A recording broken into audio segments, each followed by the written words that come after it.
Hello everyone, welcome to my channel Tapus learning. इस video में हम लोग करने वाले हैं क्लास 11 हिंदी की वितान पाठ्य पुस्तक का चैप्टर 4 भारतीय कलाएं। आज मैं एक लंबे अंतराल के बाद कोई वीडियो बना पाई हूँ क्योंकि PT2 एग्ज़ाम होने वाले हैं, उससे आगे ही फाइनल एग्ज़ाम भी होंगे। तो ये सारी सामग्री मेरे बेटे के लिए तैयार करती हूँ जो 11th क्लास में ही है। आशा है आप लोग भी उतना ही लाभान्वित होंगे। तो शुरू करें। इस पाठ के माध्यम से विद्यार्थियों को भारतीय कलाओं से रूबरू कराने की कोशिश की गई है। साथ ही कोशिश की गई है कि उनमें कलाओं और भाषाओं के बीच जो अंतर संबंध है उसकी समझ भी बन सके। तो चलिए शुरू करते हैं। पहला MCQ है, त्योहारों व उत्सवों से किसे अलग नहीं किया जा सकता? संस्कृति को, लोक कलाएं और खेती बाड़ी को। तो इसमें से कलाओं को त्योहारों व उत्सवों से अलग नहीं किया जा सकता। सही उत्तर है ग, कलाएं, क्योंकि हमारे जितने भी रीति रिवाज हैं, त्योहार हैं, उत्सव हैं, वो सभी कलाओं से जुड़े हुए हैं। दूसरा प्रश्न है, विरासत के प्रति हमें उत्साह और विश्वास से कौन भर देती है? तो अपनी जो सांस्कृतिक विरासत है उसके प्रति हमें उत्साह और विश्वास भर देता है भारत की विशिष्ट कलाएं। सही उत्तर है क, भारत की विशिष्ट कलाएं। तीसरा प्रश्न है, शुरुआती दौर में सभी कलाओं का संबंध किससे था? तो शुरुआती दौर में सभी कलाओं का संबंध लोक या समूह से था। सही उत्तर है ख, लोक या समूह से। शुरुआत में जितनी भी कलाएं थी वह समूह में ही करी जाती थी, जैसे नृत्य हो या गायन हो। ओके, आगे बढ़ते हैं। चौथा प्रश्न है, नाट्य शास्त्र किसकी कृति है? तो नाट्य शास्त्र जो कृति है वह भरत मुनि की है। सही उत्तर है ग, भरत मुनि जो थे वो उन्होंने नाट्य शास्त्र नामक एक किताब लिखी थी। पांचवा प्रश्न है, प्रागैतिहासिक समय में अपने वातावरण, रहन सहन, भावों और विचारों को मनुष्य ने किसके माध्यम से व्यक्त किया? तो उस समय मनुष्य अपने भावों और विचारों को व्यक्त करने के लिए चित्रों का सहारा लेता था। चित्रों के माध्यम से वो अपने भावों को, विचारों को व्यक्त करता था। तो सही उत्तर है घ, चित्रों के माध्यम से व्यक्त करता था। आपने पढ़ा होगा और देखा भी होगा कि अजंता, एलोरा और सिंधु घाटी से भी बहुत सारी सामग्री हमें चित्रों के माध्यम से प्राप्त हुई है। छठा प्रश्न है, सबसे प्राचीन चित्रों के नमूने किन्हें माना जाता है? तो सबसे प्राचीन चित्रों के नमूने शैल चित्रों को माना जाता है। सही उत्तर है घ, शैल मतलब होता है पत्थर, पहाड़ों पर उकेरी गई चित्र। और पहले लोग क्योंकि पहाड़ों की कंदराओं में रहते थे तो वो उनके पास चित्रों को व्यक्त करने का एक ही माध्यम था कि वो पत्थरों पर चीजों को उकेर देते थे। सातवां प्रश्न है, भीमबेटका की गुफाएं कहाँ स्थित है? तो भीमबेटका की गुफाएं मध्य प्रदेश में अवस्थित है। कहाँ पर? मध्य प्रदेश में। सही उत्तर है क, मध्य प्रदेश। आठवां प्रश्न है, एलोरा और अजंता की गुफाएं किसके लिए विख्यात हैं? तो एलोरा और अजंता की गुफाएं कलाकृतियों के लिए विख्यात हैं। हमारे प्राचीन लोगों ने वहाँ बड़े बड़े पहाड़ों को काटकर बहुत ही सुंदर कलाकृतियों का रूप दिया उन्होंने। नौवां प्रश्न है, कौन सा साम्राज्य कलाओं के लिए स्वर्ण युग कहलाता है? तो जो हमारा गुप्त काल था वो कलाओं के लिए स्वर्ण युग माना जाता है। कौन सा? गुप्त साम्राज्य। 10वां प्रश्न है, बाघ और बादामी की गुफाएं किस समय की हैं?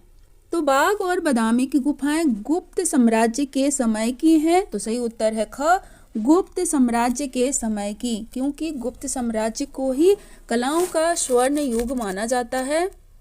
11वां प्रश्न है, अजंता की दीवारों पर बने चित्रों को किसने बनाया है? तो अजंता की दीवारों पर बने चित्रों को बौद्ध भिक्षुओं ने बनाया है। सही उत्तर है क, बौद्ध भिक्षुओं ने बनाया है। वीडियो अच्छा लगे दोस्तों तो लाइक करते चलना, क्योंकि अगर आप लोग लाइक नहीं करते हैं तो हमारे जैसे तमाम लोगों को यही लगता है कि कुछ कमी रह गई है। और अगर कुछ कमी है तो आप कमेंट करके ज़रूर बताइए, हमें बहुत अच्छा लगेगा। 12वां प्रश्न है, कौन सी सदी में चट्टानों को काटकर एलोरा की गुफाएं तैयार की गईं? तो सही उत्तर है ग 7वीं-8वीं शताब्दी में चट्टानों को काटकर एलोरा की गुफाएं तैयार की गई थीं। 13वां प्रश्न है, लघु चित्र कितने प्रकार के होते हैं? तो लघु चित्र 2 प्रकार के होते हैं। कितने प्रकार के? 2 प्रकार के होते हैं, जिनमें एक अस्थाई होता है जो कपड़ों, किताबों, लकड़ी आदि पर किया जाता है, और एक अस्थाई होता है जिसे ऐपन, रंगोली आदि कहा जाता है। 14वां प्रश्न है, अस्थाई लघु चित्र क्या है? तो चूंकि अभी मैंने आपको बताया कि जो कपड़ों पर बनाया जाता है, किताबों पर बनाया जाता है और लकड़ी, कागज पर भी बनाया जाता है, तो सही उत्तर है घ, उपरोक्त सभी चीजों पर जो बनाया जाता है वह अस्थाई लघु चित्र होता है। 15वां प्रश्न है, मार्गी संगीत की क्या विशेषता थी? तो मार्गिक संगीत की विशेषता थी धार्मिक समारोह से जुड़ा था और नियम और अनुशासन से बंधा था। सही उत्तर है क। तो उस समय धार्मिक समारोह होते थे, उसी से मार्गी संगीत जुड़ा हुआ था। 16वां प्रश्न है, भारतीय संगीत किससे संबद्ध है? तो भारतीय संगीत सुर ताल से तो संबंधित है ही, राग से, कला से। तो सही उत्तर है घ, उपरोक्त सभी चीजों से भारतीय संगीत संबद्ध है। 17वां प्रश्न है, ब्रह्म मुहूर्त में कौन सा राग गाया जाता है? तो दोस्तों भिन्न भिन्न समय के अनुसार राग भी अलग अलग होते हैं। तो ब्रह्म मुहूर्त में भैरव राग गाया जाता था। सही उत्तर है क, भैरव राग गाया जाता है। जो मेघ राग है यह सुबह में गाया जाता है, और दीपक और श्री राग दोपहर के समय गाया जाता है। तो सही उत्तर है ब्रह्म मुहूर्त में भैरव राग गाया जाता है। 18वां प्रश्न है, गुजरात का प्रसिद्ध नृत्य क्या कहलाता है? तो गुजरात का प्रसिद्ध नृत्य टिप्पणी कहलाता है। सही उत्तर है ग, टिप्पणी। 19वां प्रश्न है, अलग अलग राज्यों के नृत्य भिन्न भिन्न नामों से जाने जाते हैं, पर इनमें कौन सी एक समानता है? तो इस प्रश्न का सही उत्तर है सभी नृत्य समूह में होते हैं। अलग अलग जगहों पर नृत्यों के नाम बेशक अलग अलग हैं, लेकिन उन सभी में एक समानता है कि वो सभी समूह में ही किए जाते हैं। 20वां प्रश्न है, शास्त्रीय नृत्यों में मुख्य रूप से किन नृत्यों को शामिल किया गया है? यहाँ पे थोड़ा सा मिस्टेक है, तो आप इसको सुधार लीजिए। शास्त्रीय नृत्यों में मुख्य रूप से किन नृत्यों को शामिल किया गया है? केरल का कथकली, मोहिनीअट्टम, उत्तर प्रदेश का कथक, कर्नाटक और तमिलनाडु का भरतनाट्यम, असम का शास्त्रीय नृत्य, आंध्र प्रदेश का कुचिपुड़ी, उड़ीसा का ओडिसी, मणिपुर का मणिपुरी।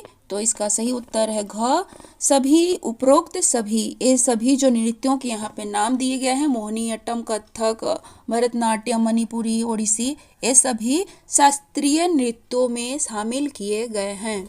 अगला प्रश्न हम देखते हैं, भारत देश की क्या पहचान है? तो भारत देश की पहचान है विविधता।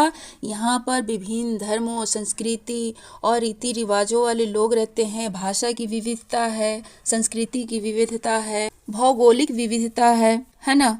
नेक्स्ट प्रश्न है, कलाओं को किससे अलग करके नहीं देखा जा सकता? तो कलाओं को त्योहारों और उत्सवों से अलग करके नहीं देखा जा सकता। त्योहारों और उत्सवों में ही हमारे कलाओं की झांकी मिलती है।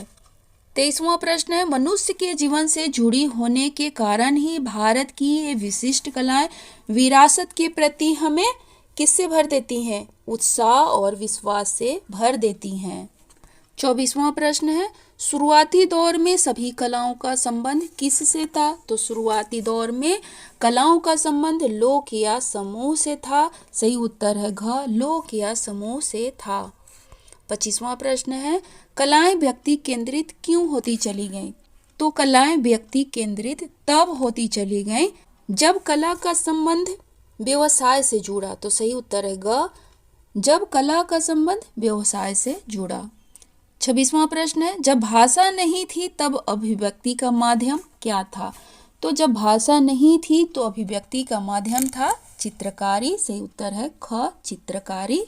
जैसा कि सिंधु घाटी सभ्यता की भाषा के बारे में हमें नहीं पता है कि उस टाइम कौन सी भाषा बोली जाती थी, लेकिन जो वहाँ से चित्र मिले हैं उसकी डिकोडिंग अभी तक तो नहीं हो सकी है, लेकिन उससे भी हमें बहुत कुछ जानकारी मिलती है।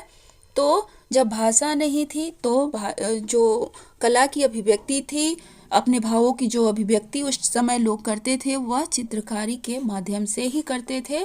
सही उत्तर है ख, चित्रकारी। नेक्स्ट प्रश्न है शैल चित्र क्या है? तो शैल चित्र वही होते हैं जो चट्टानों पर प्राकृतिक रंगों से बने हुए होते हैं। तो सही उत्तर है क, चट्टानों पर प्राकृतिक रंगों से बने हुए चित्र को शैल चित्र कहते हैं।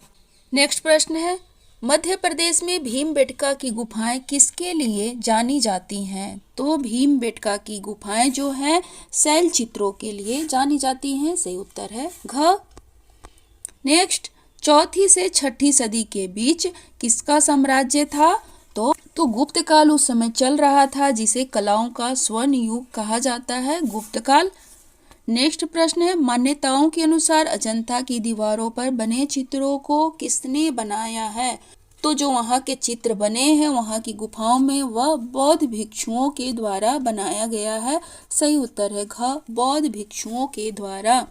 नेक्स्ट प्रश्न है भारत के प्राचीनतम संगीत का वर्णन कहाँ मिलता है? तो भारत के प्राचीनतम संगीत का वर्णन वैदिक काल में मिलता है। सही उत्तर है क, वैदिक काल में। नेक्स्ट प्रश्न है देसी संगीत की क्या विशेषता है? अभी हमने संगीत के दो रूपों के बारे में पढ़ा था, एक मार्गी और दूसरा होता है देसी संगीत। तो देसी संगीत की विशेषता थी लोक रुचि के अनुसार यह समूह में ही गाया जाता था। सही उत्तर है ग, लोक रुचि के अनुसार यह समूह में गाया जाता था। नेक्स्ट प्रश्न है संगीत का जो विकास हुआ उसकी जानकारी बहुत नहीं मिलती, क्यों?